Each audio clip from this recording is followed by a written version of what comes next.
जय हिंद दोस्तों, स्वागत है आपका हमारे YouTube चैनल 4 दिन की पढ़ाई में।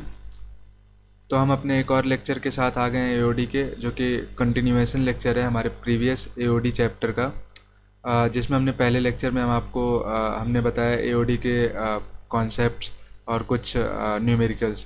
तो बेसिकली जो प्रीवियस एक चैप्टर हमने ख़त्म कर रखा है, लिमिट, कंटिन्यूटी एंड डिफरेंशिबिलिटी, तो उसी का इस बार एप्लीकेशन है, एप्लीकेशन ऑफ डेरिवेटिव। ठीक है, तो इसका हमने एक लेक्चर ख़त्म कर रखा है। उस लेक्चर में हमने सिर्फ थियरी वगैरह कवर कर रखा है कि एप्लीकेशन ऑफ डेरिवेटिव होता गया है बेसिकली। तो हमने उसमें डिस्कस करा है कि डिफरेंशिबिलिटी क्या होता है। बेसिकली स्लोप ही होता है जिसको हम डेरिवेबिलिटी बोलते हैं। ठीक है, तो ये सारी चीज़ें हमने डिस्कस कर रखा है, उसके कुछ एग्जांपल्स डिस्कस कर रखे हैं। और ये है हमारा सेकंड लेक्चर। तो सेकंड लेक्चर में हम, जैसा कि आपको दिख रहा होगा स्क्रीन पे लिखा हुआ है कि इंक्रीजिंग एंड डिक्रीजिंग फंक्शन को पढ़ने वाले हैं। तो ये इस लेक्चर में हम सिर्फ थियरी कवर करेंगे इंक्रीजिंग एंड डिक्रीजिंग फंक्शन का। इसके बाद एक और लेक्चर आएगा, उस लेक्चर में फिर हम डिस्कस करेंगे, कुछ प्रॉब्लम्स होंगे, कुछ बेहतरीन प्रॉब्लम होंगे। ठीक है, जिसको हम वेरियस ऑफ मेथड से ट्राई करने की कोशिश करेंगे और सॉल्व करने की कोशिश करेंगे। ठीक है, तो ये है, आपको क्या करना है, ये तो हमारे साइड से हो गया। आपको अपनी साइड से क्या करना है, हर लेक्चर को सीरियसली लेना है। और जहाँ भी डाउट आ रहा है, जैसे मान लो आपने एनसीईआरटी कवर करा और एनसीईआरटी में आपको नहीं समझ में आ रहा है, मान लो एक्सरसाइज 6 पॉइंट समथिंग का ये वाला क्वेश्चन, तो आप बस वो कमेंट कर दो, हम उसको क्या करेंगे अगले वाले लेक्चर में उसको पुट ऑन कर लेंगे। ठीक है, तो आप, ये हमारे साइड से हो गया। आपके साइड से आपका जो कर्तव्य है, दायित्व है एक स्टूडेंट का, वो आपको करना है। ठीक है, क्योंकि लेक्चर देखने से कुछ नहीं होता है। लेक्चर देख करके आपको अपनी तरफ से जो प्रैक्टिस होगा, अपनी तरफ से जितने क्वेश्चंस आप बना सकते हो, क्योंकि हम आपको एक क्वेश्चन एक कॉन्सेप्ट पे बता सकते हैं, ज़्यादा से ज़्यादा 2-3 बता सकते हैं। ठीक है, पर आप उस पर कैसे तैयार होगे, क्योंकि आपको, हमने कर रखा है तो हमने कम से कम 50-60 कर रखा है, तो हम तैयार हैं। आपको करने होंगे तो आपको कम से कम 40-50 क्वेश्चन उस पर करने होंगे, उस एक एक वेरियस वेराइटी पे। ठीक है, तो ये हो गई। और लेक्चर बहुत दिनों बाद आ रहा है, तो इसके लिए सॉरी। और क्योंकि थोड़ा बिजी हो गया था शेड्यूल, कोई नहीं, अब लेक्चर आपका कंटिन्यू होगा। हर हफ्ते में लगभग 3 से 4 लेक्चर आ जाएंगे। तो कोई नहीं, चलो शुरू करते हैं। ठीक है, तो देखो, सबसे पहले क्या है हमारा, ये है इंक्रीजिंग और डिक्रीजिंग फंक्शन। तो सबसे पहले समझते हैं इंक्रीजिंग और डिक्रीजिंग फंक्शन क्या होता है। तो देखो, जैसे मान लो मैंने एक ग्राफ बनाया, ये रहा मेरा ऐसे। ठीक है, अब मैंने मान लो एक ग्राफ बना दिया यहाँ से। ठीक है, अब देखो ये वाला जो फंक्शन है, मान लो इसकी वैल्यू है ये x=1 पे, और ये है x=, मान लो 7 पे।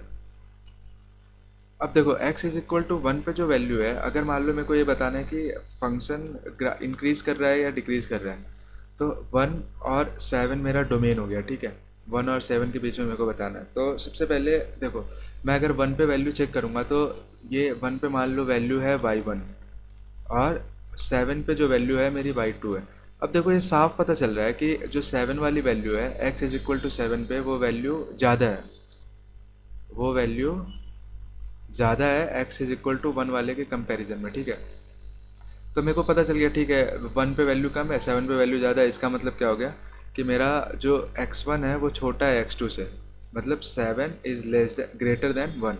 अब यही सेम चीज़ अगर f(x1) is less than f(x2) आ गया, मतलब f7 is greater than f1, तो इसका मतलब मेरा क्या हो गया, फंक्शन इंक्रीजिंग हो गया।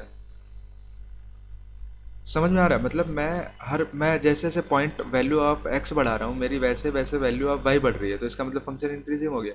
यही एक कॉन्सेप्ट होता है इंक्रीजिंग का। अब सेम सेम कॉन्सेप्ट अगर डिक्रीजिंग पे बात करें, तो आप फिर से एक ग्राफ बनाओ, और इस बार इस ग्राफ को ऐसे बना दो। ठीक है, उल्टा बना दो। अब यहाँ पे 7 रख लो और यहाँ पे 1 रख लो।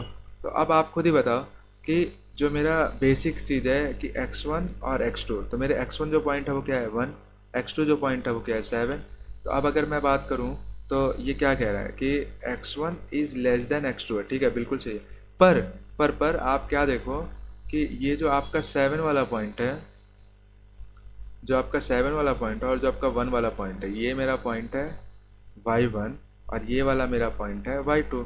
तो अब देखो ये तो हो गया, पर देखो f(x1) जो है वो मेरा बड़ा है f(x2) से। तो ये तो कॉन्ट्राडिक्टरी हो गया ना, कि मेरी अगर वैल्यू बढ़ती जा रही है तो मेरा फंक्शन की वैल्यू बढ़नी चाहिए थी, मतलब घटनी चाहिए थी, क्यों? क्योंकि ये बढ़नी चाहिए थी, सॉरी, क्योंकि अगर इंक्रीजिंग होता, पर अगर ये घट रही है इसका मतलब डिक्रीजिंग हो रहा है। मैं 1 पे ज़्यादा पा रहा हूँ, 7 पे कम पा रहा हूँ, तो इसका मतलब मेरी वैल्यू क्या होगी? डिक्रीजिंग हो गई। तो ये वाला जो फंक्शन होता है इसको हम क्या बोलते हैं? डिक्रीजिंग फंक्शन बोलते हैं, ठीक है। डिक्रीजिंग फंक्शन बोलते हैं इसको। और ऊपर वाले को हम क्या बोलते हैं? इंक्रीजिंग फंक्शन बोलते हैं, इंक्रीजिंग फंक्शन। ये चीज़ आपको समझ में आ गई? ठीक है। अब देखो, अब अगर इसको अगर लिखने के टर्म में लिखेंगे तो हम अगर कहीं भी हमें समझाना है कि ठीक है इंक्रीजिंग और डिक्रीजिंग फंक्शन क्या होता है, तो देखो कैसे समझा सकते हैं। तो सबसे पहले देखो, अब अगर मान लो मेरे को सिर्फ इंक्रीजिंग में डिस्कस करना है, इंक्रीजिंग फंक्शन, और यहाँ पे मेरे को डिस्कस करना है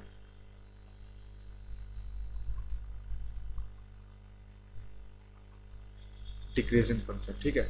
तो देखो सबसे पहली कंडीशन क्या होनी चाहिए कि x1 जो है वो x2 से छोटा होना चाहिए, और ये x1 और x2 किसके रेंज में होने चाहिए? ये डोमेन में होने चाहिए। तो मैं डोमेन लिख देता हूँ, आप डोमेन समझ लेना। डोमेन कोई सा भी हो सकता है, आर भी हो सकता है, या फिर सिर्फ इंटीजर हो सकता है, या फिर आप खुद भी डिफाइन कर सकते हो लाइक a कॉमा b के बीच में, ठीक है। तो यहाँ भी सेम चीज़, पहली कंडीशन क्या होनी चाहिए? x1 शुड भी लेस देन x2 होना चाहिए। ये भी सेम डोमेन में होना चाहिए।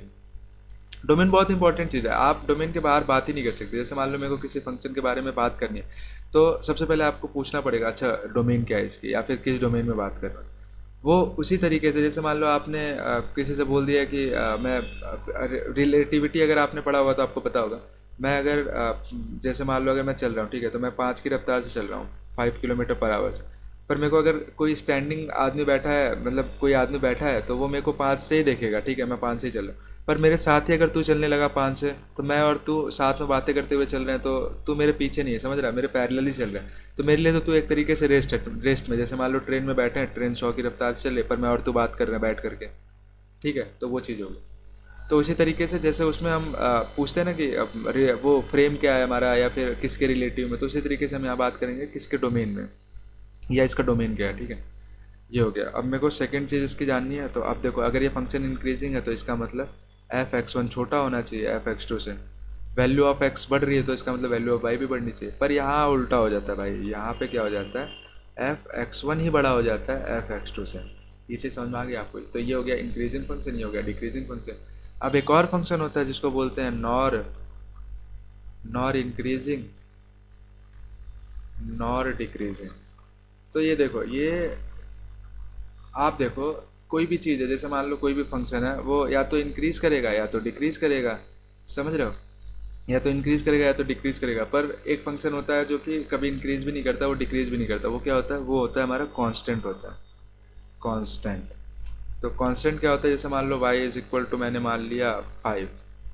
तो अब देखो x की वैल्यू तो है ही नहीं, इसमें डिपेंड तो कर ही नहीं रहा है। तो अगर x की वैल्यू को आप कुछ भी कर दोगे, मान लो x की वैल्यू पे आपने कुछ भी कर दिया, कोई भी वैल्यू रख दी, पर ये y तो चेंज ही नहीं हो रहा है, तो इसका मतलब ये कांस्टेंट है। और अगर कांस्टेंट है तो इसका मतलब इंक्रीज ही नहीं हो रहा है। मेरा x इंक्रीज भी हो रहा है और मेरा x जो है वो डिक्रीज भी हो रहा है, पर y की जो वैल्यू है वो कांस्टेंट है, और वो कितना है? 5 है, समझ रहे हो? तो y की वैल्यू 5 है, तो ये कांस्टेंट फंक्शन हो जाएगा। तो ये चीज़ है। अब मेरे को, अब ये चीज़ आपको समझ में आ गई क्या होता है कांस्टेंट फंक्शन क्या होता है, और इंक्रीजिंग फंक्शन क्या होता है, और डिक्रीजिंग फंक्शन क्या होता है, ठीक है। अब चलो, अब आप क्या करते हैं, अब डिस्कस करते हैं। अब ये तो हो गया हमारा इंक्रीजिंग और डिक्रीजिंग फंक्शन। अब एक होता है कि स्ट्रिक्टली इस इंक्रीजिंग वाले में क्या होता है कि ये x जो होता है ये इक्वल टू लगा होता है, ठीक है। ये x जो होता है यहाँ पे भी इक्वल टू लगा होता है। तो ये स्ट्रिक्टली नहीं, जैसे मान लो कभी कभी ऐसा होता है कि मान लो मैंने एक फिगर बना दिया, अब यहाँ पे देखो, ये देखो, ये ज़ीरो के बाद इंक्रीजिंग कर रहा है, ज़ीरो के बाद ज़ीरो से ले करके अगर देखेंगे तो देखो यहाँ पे कॉन्ट्राडिक्टरी हो रहा है कि ज़ीरो कहाँ होगा, और ज़ीरो पे या तो डिक्रीज करोगे या तो इंक्रीज करोगे। तो ये चीज़ है। तो हम क्या करेंगे, जब कॉन्ट्राडिक्टरी हो रहा है तो हम ज़ीरो को ही हटा देंगे, और बात करेंगे कि ठीक है लेस देन ज़ीरो वाली ना बात करके, हम इक्वल टू ज़ीरो पे ना बात करके, हम सिर्फ ग्रेटर देन और लेस देन पे बात करेंगे। तो जब भी हम ग्रेटर देन पे बात करेंगे और अगर उसमें फंक्शन इंक्रीजिंग कर रहा है, तो इसका मतलब वो हो गया कि स्ट्रिक्टली इंक्रीजिंग है। मतलब किसी भी पॉइंट पे, किसी भी पॉइंट पे क्या नहीं लगा हुआ है, किसी भी पॉइंट पे पॉसिबिलिटीज़ नहीं है कि वो इक्वल टू हो जाए, समझ रहे हो? और डिक्रीजिंग में क्या होगा? Strictly decreasing. मतलब अगर x1 बात हुई है कि x2 से छोटा है तो वो ऑलवेज छोटा होगा, इक्वल का कोई चांस नहीं है, समझ रहे हो? ये चीज़ है, ये कहना चाह रहा है। तो स्ट्रिक्टली इंक्रीजिंग हो गया और ये स्ट्रिक्टली डिक्रीजिंग हो गया। आपको समझ में आ गया? यही चीज़ है बस।